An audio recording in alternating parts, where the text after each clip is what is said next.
Hi అండి, నమస్తే. Welcome back our channel. ఈరోజు నేను మామిడికాయతో చక్కటి పచ్చిపులుసు చేసి చూపిస్తాను. చాలా రుచిగా ఉంటుందండి. చాలా సింపుల్గా ప్రిపేర్ చేసుకోవచ్చు. మరి ఎలా చేయాలో ఇప్పుడైతే వీడియోలోకి వెళ్ళి చూసేయండి. ముందుగా ఇలా ఒక పచ్చి మామిడికాయని తీసుకొని శుభ్రంగా క్లీన్ చేసి ముచ్చిక అనేది లేకుండా తీసుకొని ఒక లోతుగా ఉండే గిన్నెలో కాయ మునిగేంత వరకు ఇలా నీళ్ళను వేసి స్టవ్ ఆన్ చేసి మూత పెట్టేసి ఒక 10 నిమిషాల వరకు ఉడకపెట్టామంటే మామిడికాయ అనేది చక్కగా మెత్తగా ఉడికిపోతుంది. ఇప్పుడు 10 నిమిషాల తర్వాత చూపిస్తాను చూడండి. కలర్ కూడా మారిపోయి చక్కగా ఉడికిపోయింది.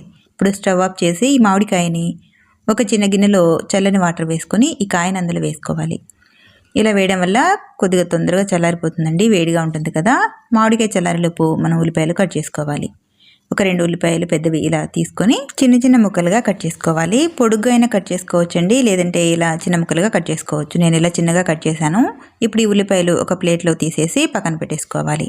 ఇలా పక్కన పెట్టిన తర్వాత ఇప్పుడు ఇందులోకి ఎండుమిర్చి వచ్చేసి ఒక 6-7 వరకు తీసుకున్నాను. ఈ ఎండుమిర్చిని ఇప్పుడు స్టవ్ ఆన్ చేసి ఇలా కాల్ చేసుకోవాలి. ఎండుమిర్చి ఇలా కాల్చి పచ్చి పులుసులో బిసకడం వల్ల మనకి రుచి అనేది బాగుంటుంది. మీరు కూడా ఒకసారి ఇలా తప్పకుండా ట్రై చేయండి. ఇలా కాల్చి ఎండుమిర్చి కూడా కొద్దిగా చల్లారి వరకు పక్కన పెట్టుకోవాలి. ఇవి వేడి మీద ఉంటే మెత్తగా ఉంటాయండి. కొద్దిగా చల్లారిన తర్వాత క్రిస్పీగా అవుతాయి. ఇవి చల్లారేలోపు ఇప్పుడు మనకి మామిడికాయ అనేది చల్లారిపోయింది కదా, వేడి తగ్గిపోయింది. ఇప్పుడు ఒక గిన్నెలోకి కొద్దిగా వాటర్ వేసి ఈ మామిడికాయని ఇందులో తీసేసుకోవాలి.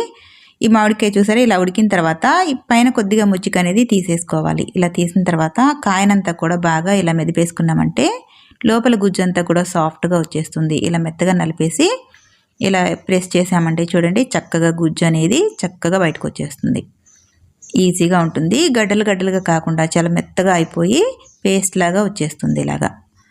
ఇలా ఈ వాటర్లో ఈ మామిడికాయ గుజ్జు అంతా కూడా తీసేసి ఈ మామిడికాయ తొక్కకు కూడా గుజ్జు అనేది అంటుకొని ఉంటుంది కాబట్టి కొద్దిగా నీట్గా ఇలా తీసేసుకున్నామంటే మనకి రసంలోకి పులుపు అనేది చక్కగా సరిపోతుంది, తక్కువ కాకుండా. ఇప్పుడు ఈ మామిడికాయ గుజ్జు అంతా కూడా ఇలా గట్టిగా మెదిపామంటే చూడండి టెంకకి అసలు గుజ్జు అనేది అంటుకోకుండా చక్కగా ఈజీగా వచ్చేస్తుంది. మామిడికాయ చక్కగా ఉడికించేసుకుంటే ఇలా ఈజీగా వచ్చేస్తుంది. చూడండి టెంక అయితే నీట్గా వచ్చేసింది, గుజ్జు అనేది అంటుకోకుండా. ఇప్పుడు దీని పక్కన పెట్టి ఈ మామిడికాయ గుజ్జు అంతా కూడా మెత్తగా మెదిపేసుకోవాలి. మీకు ఇలా చేతితో మెత్తగా రాలేదంటే ఒక స్ట్రైనర్లో పెట్టేసి ప్రెస్ చేసామంటే చాలా సాఫ్ట్గా వచ్చేస్తుంది.